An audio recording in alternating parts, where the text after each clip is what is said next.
ओम नमः शिवाय। हर हर महादेव। आप सभी पर शिव भगवान शिव की कृपा सदैव बनी रहे। तो आज हम सुनेंगे फाल्गुन मास महात्म का तीसरा अध्याय। चलिए शुरू करते हैं। यह सुनकर ऋषियों ने पूछा, हे सुत जी, कैसे लिंग की स्थापना करना चाहिए और उसके क्या लक्षण हैं?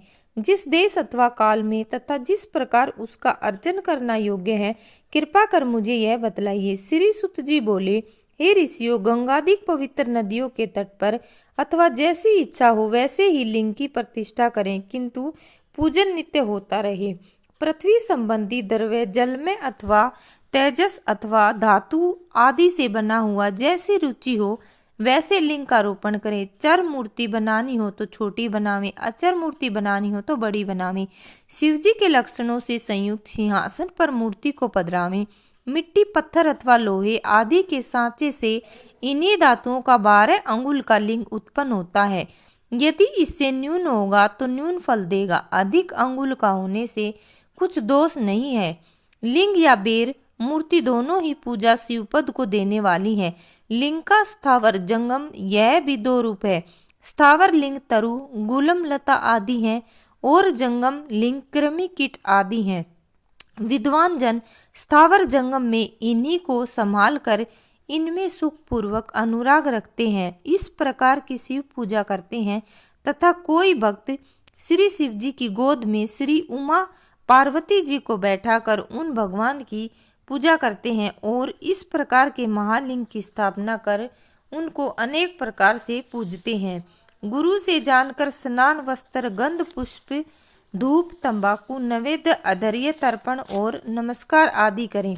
इससे शिवपद की प्राप्ति होती है। लिंग चाहे मनुष्य या ऋषियों द्वारा स्थापित किए गए हों, नए स्थापित हों या स्वयं प्रादुर्भूत हों, उसके उपचार की उपरोक्त एक ही विधि है। यदि कोई नियम पूर्वक शिवजी का दर्शन करता है तो उसे भी शिवलोक की प्राप्ति हो जाती है।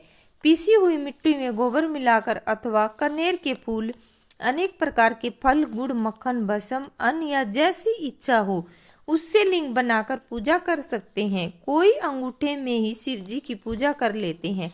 इसी प्रकार स्थान का भी कोई भेद नहीं है। जहाँ चाहे लिंग पूजन कर लें, इसका कुछ निषेध नहीं है। शिव जी सर्वत्र फलदायक हैं। जो श्रद्धा पूर्वक शिव भगत को लिंग दान या लिंग मूल्य देता है उसे महान फल की प्राप्ति होती है। जो नित्य 10,000 प्रणव का जप करता है अर्थात प्रातः संध्या दोनों समय जो 1,000 जप करे तो उसे शिव पद की प्राप्ति होती है। ब्राह्मणों को पंचाक्षर शिवाय नमः के जप में प्रणव लगाना चाहिए तथा फल प्राप्ति के लिए गुरु से दीक्षिणा पूर्वक मंत्र ले लेना चाहिए। गुरु ज्ञानी होना चाहिए और उसमें भी ब्राह्मण होना योग्य है। ब्राह्मण को नमः शब्द पहले बोलना या लगाना चाहिए। अन्य वर्ण मंत्र में नमः शब्द कहें। स्त्रियां यथा विधि अंत में नमः शब्द लगावें। ब्राह्मण की स्त्री नमः पहले लगावें। जो इस प्रकार 5 करोड़ मंत्र जपे वह सदाशिव के समान हो जावे। 1, 2, 3, 4 करोड़ जपे तो ब्रह्मादि को का पद पावे। यदि इस प्रकार जप और पूजा का क्रम चलावे तो नित्य 1-2 ब्राह्मणों को भोजन करावे। यदि कोई ब्राह्मण नित्य प्राय 1008 गायत्री का जाप करे या नित्य वेद मंत्र सूक्त को जपे तो वह शिवपद को पावे। इसके अतिरिक्त और भी बड़े बड़े मंत्र हैं कि जिनके जपने और वेद का पारायण करने से शिव पद की प्राप्ति होती है। मंत्रों में जो मंत्र अपने को प्रिय लगे उसे ही जपे। यदि कोई ओम इस मंत्र को 1000 बार जपे तो उसके सब मनोरथ पूर्ण हो जाते हैं। विद्वान को चाहिए कि वह आमरण शिव क्षेत्र में निवास करे। जहाँ कहीं मनुष्य द्वारा लिंग की पधारिया हो वहाँ 100 हाथ तक पुण्य क्षेत्र होता है। वहाँ जो भी पुण्य कर्म किया जाता है उसका 100 गुना फल मिलता है। और जहाँ ऋषियों ने लिंग पधराया हो वहाँ 1000 हाथ तक और जो लिंग स्वयं निकले होते हैं वहाँ पर 4000 हाथ की दूरी तक शिव क्षेत्र माना जाता है तथा उसका पुण्य भी वैसा ही उतना ही अधिक होता है। तथा कवियों का कहना है कि ऐसे पुण्य क्षेत्र में कुआं, बावड़ी, तालाब और तलाई आदि का होना आवश्यक है। उसे शिव गंगा कहते हैं। ऐसे स्थान में दान जप करना सर्वथा ही कल्याणप्रद है। दाह दशा, मासिक सपिंडीकरण, वार्षिक पिंडदान, बरसी आदि शिव क्षेत्र में करने से सब पापों से मुक्ति हो जाती है। शिव क्षेत्र में 7, 5, 3 या 1 रात अवश्य ही निवास करें। वर्णानुसार इसका भी उत्तम फल प्राप्त होता है। सकाम से तुरंत सिद्धि और निष्काम से शिव पद की प्राप्ति होती है। विशेषकर कलयुग में तो और भी सरल है। इतना सुनकर ऋषियों ने कहा कि हे सूत जी, अब हमें ऐसे सभी पुण्य क्षेत्रों का वर्णन संक्षेप में सुनाइए कि जिसका सभी स्त्री पुरुष आश्रय लेकर शिवपद को प्राप्त करते हैं। हे योगियों में श्रेष्ठ, इन क्षेत्रों का आगमन कैसे हुआ, यह भी हमें सुनाइए। सूत जी ने कहा, हे ऋषियों, क्षेत्रों का आगमन जैसा हुआ वह सब श्रद्धा पूर्वक सुनिए। शिव जी बोले, हे बुद्धिमान ऋषियों, मुक्तिदायक शिव क्षेत्रों को सुनिए। गहन वनों और पर्वतों से युक्त इस भूमि का 50 करोड़ तक ऐसा विस्तार है कि जिस पर इस विस्तृत जगत में इसके निवासियों के कल्याणार्थ जहाँ तहाँ श्री शंभु भगवान ने कृपा कर अपने क्षेत्रों की कल्पना की है। इसके अतिरिक्त ऋषियों और देवताओं को ग्रहण और परिग्रहण से लोक रक्षार्थ स्वयं भी प्रकट हुए अनेकों ऐसे क्षेत्र हैं कि जिनमें सर्वदा स्नान, दान और जप आदि करना योग्य है और न करने से दुख, दारिद्र्य तथा गूंगेपन का विकार मनुष्य को घेर लेता है। आहो, ऐसे भारतवर्ष में प्राण विसर्जन करने वाला मनुष्य ब्रह्मलोक को प्राप्त कर पुण्य मनुष्य योनि को प्राप्त करता है। क्षेत्र में पाप करना वज्र की तरह दृढ़ हो जाता है। अतएव हे मुनियों, पुण्य क्षेत्र में निवास करने पर किंचित भी पाप न करें और जैसा भी हो सके मनुष्य को चाहिए कि वह सर्वदा पुण्य क्षेत्र में ही निवास करे। गंगा आदि नदियों के तट पर अनेकों तीर्थ हैं। 60 मुख वाली सरस्वती नदी बड़ी ही पुनीत है। उसके तट पर निवास करने वाला ब्रह्मपद को प्राप्त होता है। हिमालय से निकली सतमुखी गंगा नदी पतित पावन है। उसके तट पर वास करें अथवा काशी में आदि अनेक पुण्य क्षेत्र हैं जिनमें जाकर बसे। सोनभद्र के तट पर बसे, उसमें स्नान करने और वहां व्रत करने से गणेश पद प्राप्त होता है।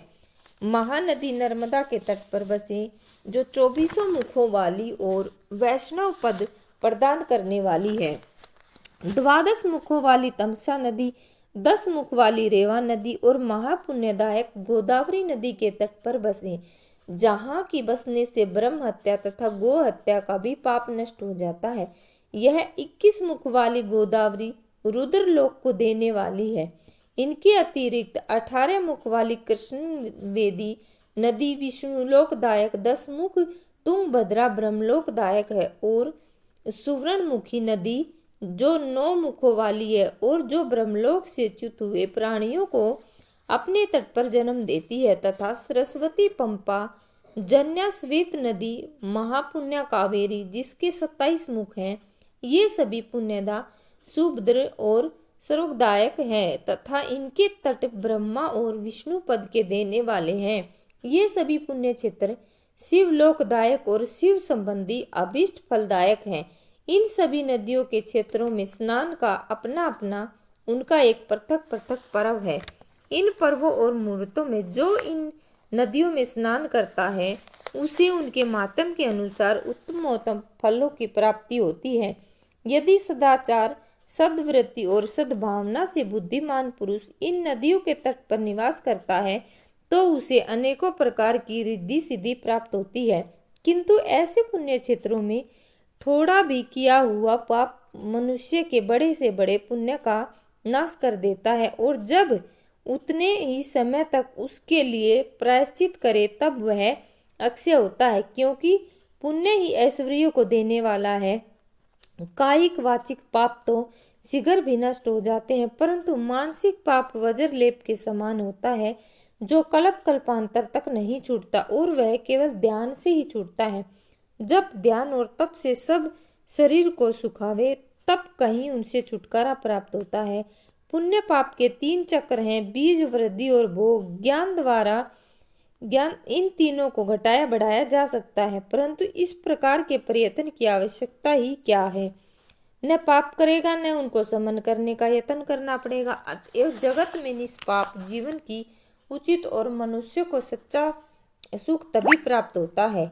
ऋषि बोले, हे विद्वान सूत जी, अब आप हमें यह बतलाइए कि धर्म क्या है और अधर्म क्या है, जिनके स्वर्ग और नरक आदि लोकों में जाना पड़ता है, तथा वह सदाचार क्या है जिससे इन पर विजय प्राप्त की जा सके।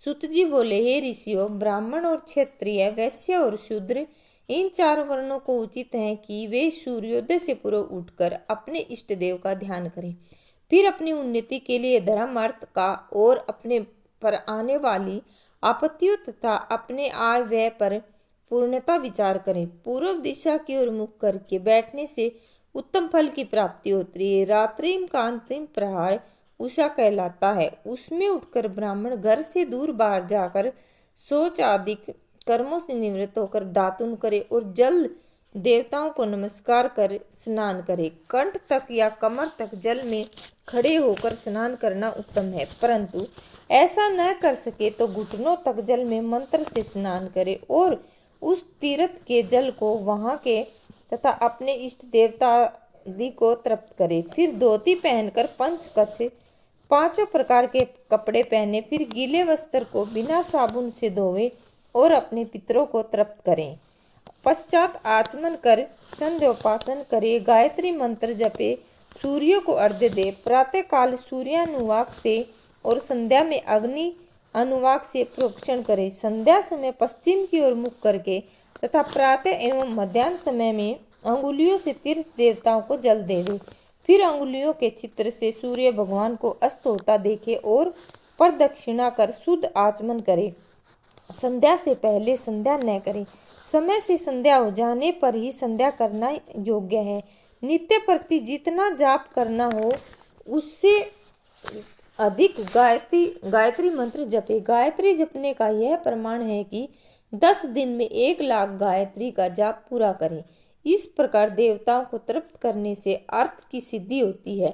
जीव और ब्रह्मा को जानकर प्रणव नित्य अभ्यास करे और यह समझे कि रुद्र भगवान ही तीनों लोकों की सृष्टि रचयिता, स्थितिकर्ता और संहर्ता है। इस प्रकार उनमें ज्ञान, कर्म, मन और बुद्धि लगा देने से वे परमात्मा मोक्ष और धर्म तो देते ही हैं, साथ ही ब्रह्मपद भी प्रदान करते हैं। ब्राह्मण को उचित है कि वह नित्य 1000 गायत्री मंत्र जपे। 100 अहम भावना से जप करता हुआ जीव को ब्रह्मा परमेश्वर से जोड़ देवे। इस प्रकार 1000 बार का जप ब्रह्मपद को और 100 का जप इंद्रपद देने वाला तथा इसमें कमती बढ़ती जप अपनी रक्षा के लिए ब्राह्मण योनि प्राप्त होने के लिए, परंतु नित्य सूर्य के सम्मुख जप करना चाहिए। 70 वर्ष तक नियम पूर्वक ऐसा जप करें, फिर संन्यास ले नित्य प्रातः काल 12,000 ओमकार का जप और हिसाब करके महीने भर में 1.5 लाख का जप पूरा करें। कम न हो तभी वह सच्चा सन्यासी है। जो इस प्रकार मंत्र ग्रहण करता है उसके सभी दोष शीघ्र दूर हो जाते हैं, अन्यथा वह रौरव नरक में जाता है। ब्राह्मण को योग्य है कि वह सर्वदा ब्रह्म ज्ञान का अभ्यास करे, इससे धर्म और धन को संचय होगा।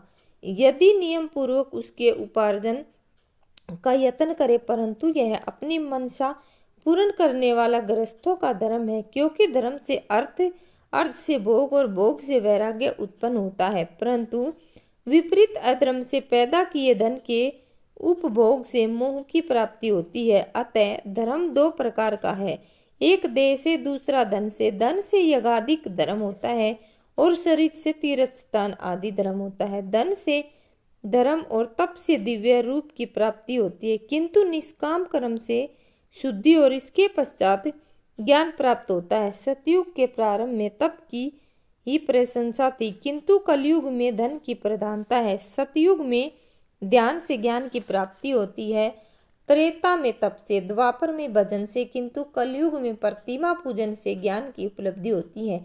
जो जैसा पाप पुण्य करता है उसे वैसा ही फल मिलता है। हिंसा ही अधर्म का स्वरूप है तथा अहिंसा धर्म का रूप है। अधर्म से दुख और धर्म से सुख मिलता है। यदि कोई उत्तम ब्राह्मण को 100 वर्ष तक व्रती जीविका का खर्चा देता है तो उसे ब्रह्मलोक प्राप्त होता है, तथा 1000 चंद्रायण व्रत करने से भी ब्रह्मलोक की प्राप्ति होती है, क्योंकि जब तक जिसका जो अन्न खाता है तब तक वह जो कुछ आत्म विचार कीर्तन श्रवण आदि करता है उसका आधा फल हो जाता है। इस प्रकार लेने वाले को चाहिए कि वह जो चीज ले उसका अंश या सभी यथावसर दूसरे दिनों को दान करता रहे।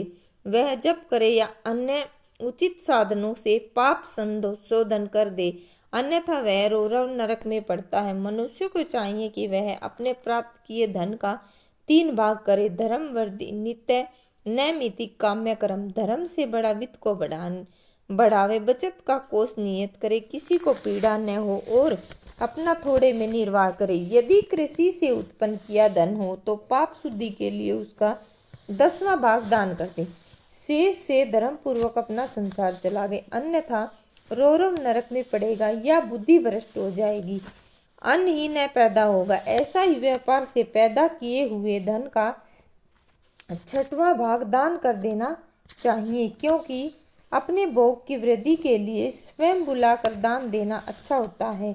याचना करने वाले को यथाशक्ति सदैव दान दे और कभी नागा न करे, क्योंकि मांगने पर न देने से जन्म जन्मांतर के लिए ऋणी हो जाता है। बुद्धिमान को उचित है कि वह दूसरों का दोष दूसरों से न कहे, सुना और देखा भी न कहे। किसी को क्रोध उत्पन्न हो ऐसी भी बात न कहे। प्रातः साय दोनों समय संध्या और अग्निहोत्र करे। दोनों समय न हो सके तो एक समय तो अवश्य करे। कभी न बुझने वाली अक्षत्र अग्नि स्थापित करे अथवा केवल जप मात्र और सूर्यदेव की वंदना करे। इस प्रकार आत्म कल्याण का इच्छुक यथाविधि नित्य ही ब्रह्मयज्ञ और देव पूजन किया करे। जो इस प्रकार नित्य अपने गुरु और ब्रह्मा को पूजते हैं वे सुख के भागी होते हैं।